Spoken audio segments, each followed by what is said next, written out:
Good afternoon, and welcome to From Where We Are, stories of news and culture through the lens of Southern California and USC. I'm Sophia Ainsworth. And I'm Liam Wadey. We're coming to you live from Studio B in USC's Annenberg Media Center. It's Thursday, February 12th, 2026. On today's show, USC students share their plans for the extended Valentine's Day weekend. The women's club hockey team talk about the impact of Team USA sweeping Canada at the Olympics. And we have the first sit-down interview with ZIGGY SIXX for Live from the Halo. All that and more on From Where We Are. But first, today's headline. Ukrainian skeleton slider Vladislav Horoskovich was disqualified from competition in the men's skeleton this morning over a controversial helmet. The helmet he planned to wear featured images of Ukrainian athletes killed during Russia's invasion of Ukraine. After unsuccessful negotiations, the International Olympic Committee disqualified Horoskovich. The IOC said in a press release that the decision followed the athlete's, quote, refusal to comply with the IOC's guidelines on athlete expression. Ukrainian President Vladimir Zelensky has criticized the IOC's decision. The Trump administration's designated border czar, Tom Homan, says he's proposed an end to the immigration royal in Minnesota. A 10-week surge of federal immigration agents there led to the deaths of 2 U.S. citizens, Alex Preddy and Renee Good, along with more than 4,000 arrests. Homan announced that a, quote, significant drawdown is underway as agents return to their home stations or are read elsewhere. California Attorney General Rob Bona has opened a civil rights investigation into mishandled evacuations in historically black West Altadena a year after devastating Eaton fire. All but one of the people found dead as a result of the fire lived in this area, west of Lake Avenue. As a state-ordered investigation into the Eaton and Palisade fire continues, community members in both affected neighborhoods are working to hold public agencies responsible. A woman is in custody after allegedly setting fire to an Islamic center in South LA. The religious director of Islah LA says that the woman was a recipient of their mental health services before they were cut due to funding shortfalls. At this point, authorities have not determined the incident as a hate crime targeting the Muslim community. USC employees are facing limited options for obstetric and gynecological care under the university's new insurance plans. Doctors say there aren't enough in-network OBGYN providers to meet demand after recent hospital unit closures and plan changes. University officials say the shift is meant to control costs, but some employees worry it would mean reduced access and higher out-of-pocket expense. And this long weekend is also the NBA All-Star Weekend. Starting today through Sunday, NBA All-Star 2026 will hold games in LA Clippers Intuit Dome and the Kia Forum. It's the annual event's 75th anniversary. Those were some of today's headlines.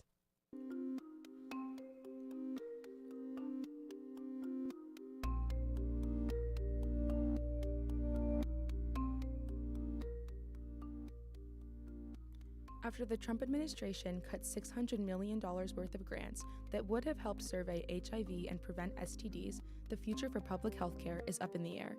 With so much uncertainty around the cut, how will everyday people get impacted by the changes? Sophia King has the story. Yesterday, 4 Democratic-led states, including California, sued the Trump administration after the CDC cut $600 million worth of grants. Some of these grants were meant to specifically help minority groups. The question still stands. What will the future of public health care look like? David Belson, a professor in USC's Viterbi and USC's program director, explains that although these grants target specific groups, the impact of these cuts extends far beyond them. I think the public kind of needs to know that cutting funds, public health funds, while it may not affect everyone directly, everyone doesn't use these services, by reducing the care for people who do use the services, often it puts these people in hospitals or emergency rooms, which increases the cost for everybody. So everybody kind of has an impact. Jason Doctor, a professor of public policy at USC Price, agrees that a lack of healthcare focus will do more harm than good. I think it's probably best for public health to not engage in a fight over identity politics, but make the case for communities with the greatest need irrespective of identity. Belson believes it should be left up to the states to decide. The state should litigate, which I guess they are, to keep these funds. They're necessary, even more. They're necessary and more. So the state is doing the right thing to object and see what they can do legally to keep the funds. And they're only cutting funds at certain states, so I think they'd have an argument that it's politically motivated. Doctor speculates that changing the narrative could yield better results. It's an interesting question as to whether the administration would be favorable to these programs if they were framed differently in terms of going to communities with the highest rates of HIV, for example, or drug use. That could achieve the same goal, but without that language. But it's unclear whether they would be favorable or if this is politically motivated and as a way to punish states that didn't support the president in the last election. Belson believes that the administration is not aiming their efforts towards the right area of healthcare. Well, I think what's important is we have a very high cost of health care. Everyone complains about it. And this kind of action by the federal government will just make matters worse. They're not solving the problem. They're posturing in a way they think is right, but it's just going to make the high cost of health care even more costly.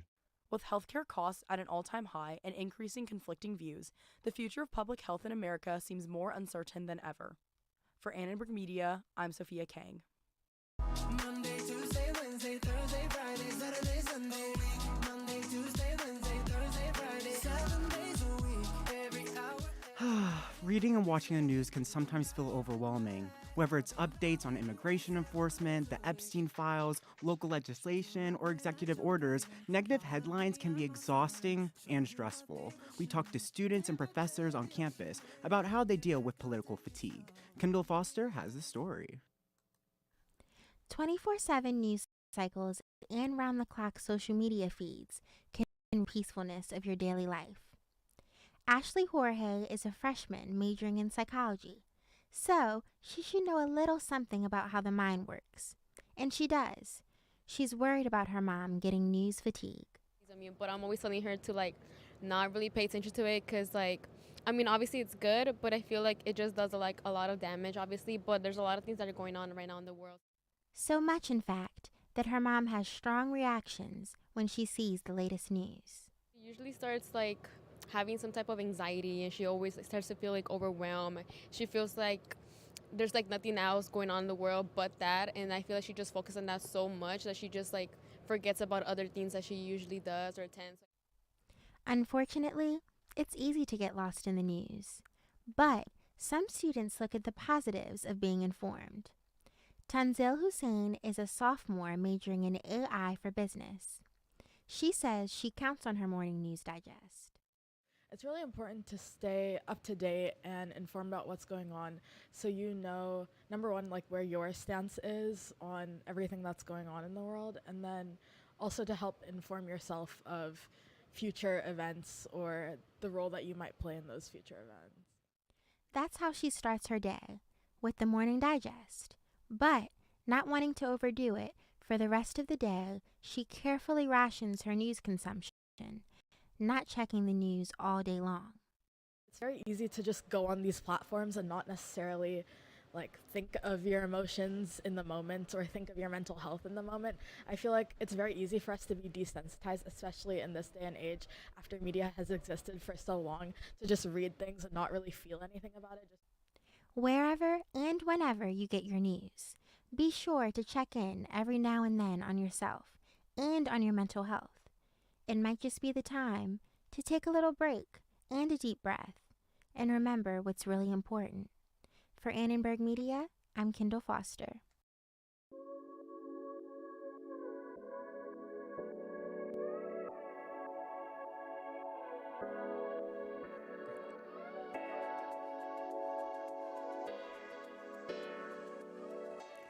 I'm Liam Wadey. We're glad you're with us for From Where We Are. And I'm Sophia Ainsworth. It's 9 minutes past the hour.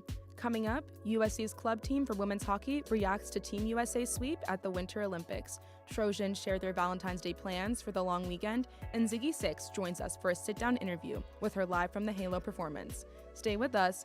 But first, Liam, it's hot take o'clock. What are your thoughts on pressing notify anyway when someone's phone's on do not disturb? I would say yes, do it. I just don't have any shame, y'all. But let's get back to the show. At this year's Winter Olympics, the men's and women's hockey team for Team USA swept Canada in their heated rivalry series. Meanwhile, in sunny Southern California, members of the women's club hockey team at USC are getting ready to duke it out with Boise State University on Valentine's Day. What does win in Italy mean for the club at home? Luke Merrill has the story. Quickly up the right side, puck deflects off the skate of Murphy. Murphy gets to it, centering pass, score! Belka! USA women's hockey has been crushing it on the ice at the 2026 Olympic Games in Milan Cortina. But did you know that the sport has long been an extracurricular activity that USC students partake in? Hockey might be the last sport that comes to mind when you think of what USC has to offer. But not only is there a men's club team, the women's team has been around since the year 2000. That makes it the oldest in the area and one of the two alongside Loyola Marymount. Ali Vasquez, a fifth-year architecture major and president of the club, says Team USA's 5-0 sweep against Canada in women's hockey brings attention to a league often overlooked. It's almost like if there was a women's NFL that had been ignored for forever that were just as good, if not better, and had incredible stories that nobody bothered to pay attention to or knew about until now. Vasquez discovered hockey in high school following years of playing lacrosse competitively. By her sophomore year at USC, the women's hockey team reformed after the pandemic left most club teams dormant. She shared how this team has brought her a newfound sense of joy and fulfillment. And I made some of my best friends on that team. And then over the years, I've become just more and more involved with it. I started out as a player, and then I became part of the e-board. Now I'm our president and our captain, so it's been pretty successful, I'd say. But yeah, it's an incredible team, and I have so much fun personally playing hockey that it's every time I get to go out on the ice, it's amazing. The hockey captain went on to share how female representation at the Olympics is so impactful. It feels like it means a lot to me as a player, and it feels like it means a lot to me of girls who are younger than me and just coming up and learning how to play hockey. And it means so much to me as a girl that has played sports her whole life and hasn't really seen herself a lot. And of course, we had to ask Vasquez about what it's like to play ice hockey in Southern California. Hot all the time. You're wearing all that gear, you come out of the rink, you're steaming. It's just very hot is I think what I would say first. Definitely I've gotten some funny looks before from people being like, we have that here, and I'm like, yeah, we do, actually, we do. That was Ali Vasquez with the USC women's club ice hockey team. The next time you think USC doesn't have a team for that, they probably do. And you can catch USA take on Italy at 12:10 Pacific Standard Time tomorrow on NBC. For Annenberg Media, I'm Luke Merrill.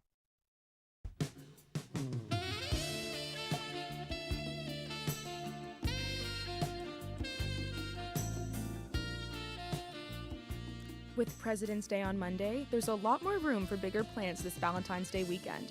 Whether you're looking for something to do with your significant other or keeping it simple with some much-needed time alone, USC students had a few ideas for what you can do in the LA area. Tate Harahan has the story. Valentine's Day is just around the corner, and love is in the air. Extra long weekend to boot.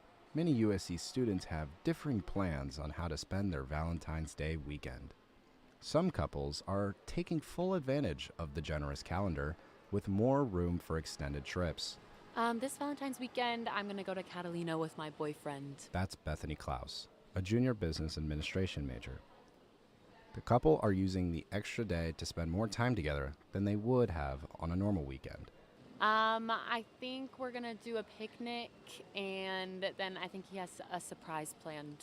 Other couples, like Gigi Bundu, a freshman neuroscience major, and her boyfriend, plan on having dinner. But before they eat, they plan on something a bit different than your usual date. We've been obsessed with escape rooms, so we're gonna do an escape room and then go out to dinner. However, it's not just romantic love in the air. It's also a love for academics and those locked into their careers. My plan is to be on set. I don't have a Valentine, so I'm going to be working. That's Ty Sandu, a sophomore film and TV production major who is just as work hard as play hard. After the film set, she's aiming to have some fun for the rest of the weekend.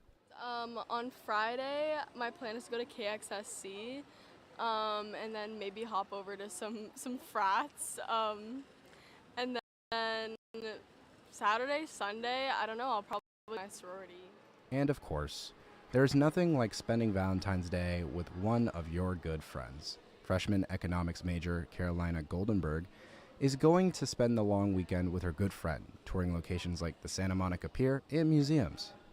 So during Valentine's, I am having a friend over. I'm from Brazil, and I'm having a friend here to visit me. So say hi, Valentina. Hi. She's coming here to spend Valentine's with me, and we're going to have a lot of fun. Whatever your plan is for Valentine's Day, as long as you are doing what you love or spending it with someone you love, that's a great way to spend your holiday. For Annenberg Media, I'm Tate Harahan.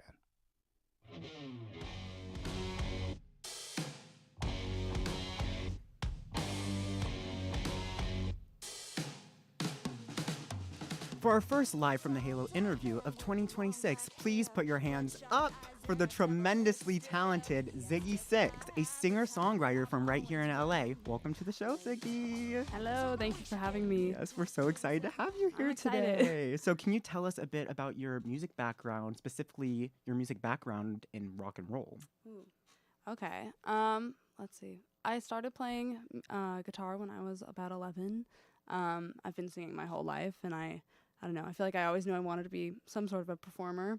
And when I moved to LA at 14, I started playing like on the Sunset Strip and, you know, just around town at all these iconic venues. And I was exposed to a lot of really great old school music, and I just fell in love with rock and roll, and specifically with Stevie Nicks. I don't know, I discovered Stevie Nicks, and she changed my life, and I was like, I need to grow up and become Stevie Nicks in a way. And yeah, I guess it's led me to this point. I'm still doing it. I'm still pushing for the dream, and I'm studying at USC for it, and yeah, that leads us to today. Yes. And we're very glad that you're here.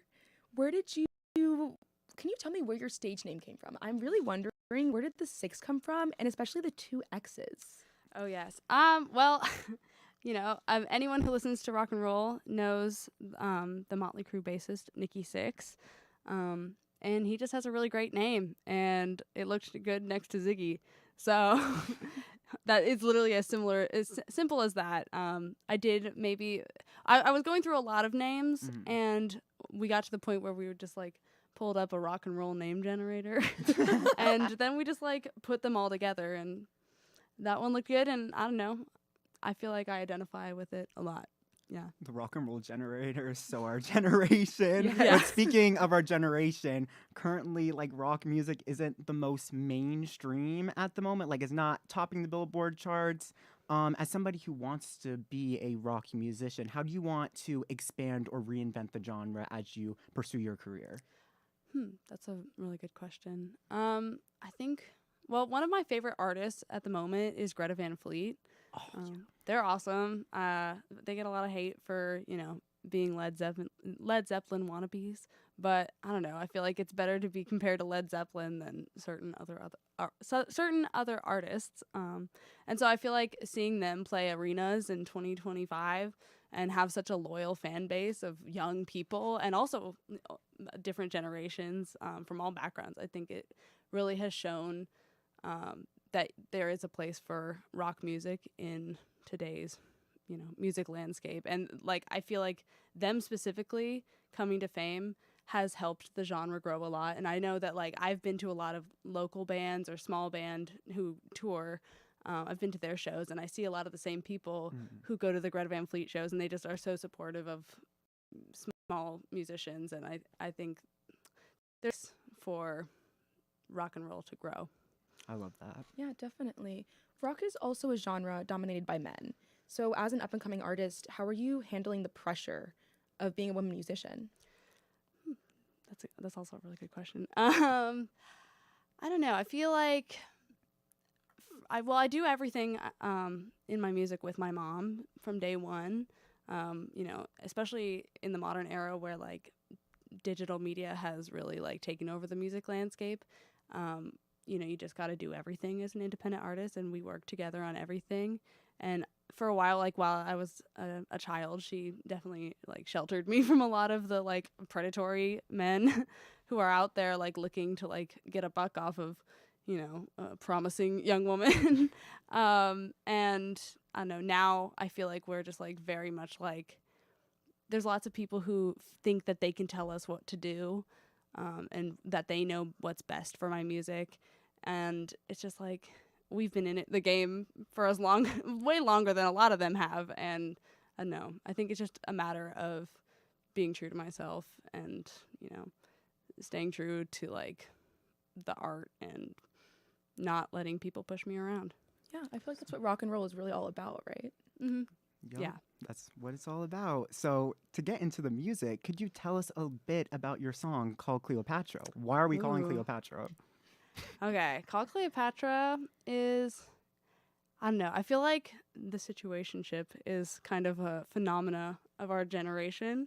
And I feel like, I don't know, I really wanted to write a song that was kind of Fleetwood Mac vibes. And I feel like it definitely soundscape-wise is like that, but I don't know. I guess I just have had too many toxic situationships, and it got to the point where I was like, I'm just starting to feel resigned to be like the girl that you call like when you want something. And I feel like a lot of people in our generation feel like they've been used up in so many different relationships, and it doesn't even have to be like romantic or anything. Even I don't know, even in platonic relationships, I feel like there's a lot of our generation expecting to just find the next best thing, and people are becoming so disposable. And so the feeling is it's kind of like a sarcastic song, like, oh, call Cleopatra if you got something that you need, she'll give it to you. And can you tell us where listeners can find your music? Yes, you can find me on all streaming platforms, Spotify, Apple Music, whatever else, under the name ZIGGY SIXX, ZIGGYSIXX, and on Instagram, ZIGGY6 Official. Ooh, so let's go take a listen to Call Cleopatra right now. Ooh.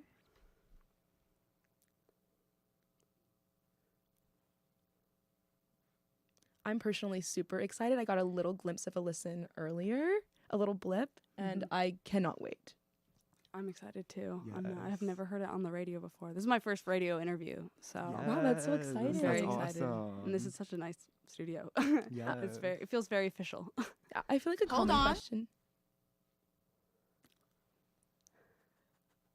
I feel like a common question that a lot of artists get asked is where do they get inspiration for the majority of their songs? I know you told us that Called Cleopatra is specifically about a moment of romance in your life.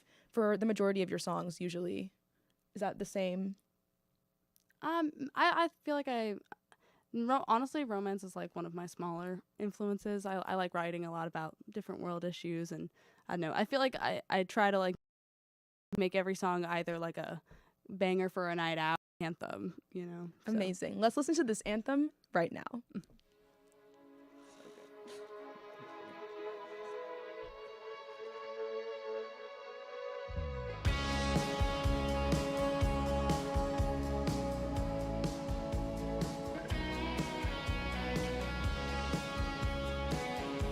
She isn't the moon. She is the light reflected off by the sun. She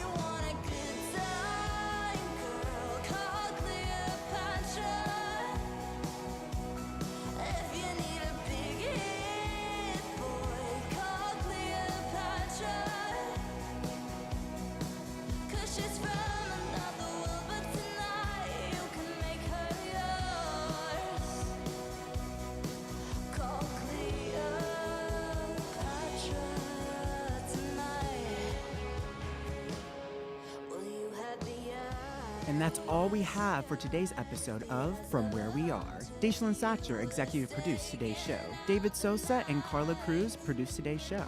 Our audio director is Leslie Berenstein Rojas, Grayson Solomon runs our soundboard, Kayla Shu is our live stream manager, and Derek Renfro composed our theme music. Thank you so much for joining us this week for our Annenberg Radio News Show. Subscribe to From Where We Are wherever you're listening right now. And follow us on Instagram at Annenberg Radio. I'm Liam Wadey. And I'm Sophia Ainsworth. From all of us at Annenberg Radio, wherever you are, we hope you join us again next week for From Where We Are. Now, Liam, I heard that this Valentine's Day you're looking for Mr. Right. What little birdie told you that? But yeah, I'm Mr. Wadey this Saturday. Hopefully he's out there. I wish you luck. Thank you.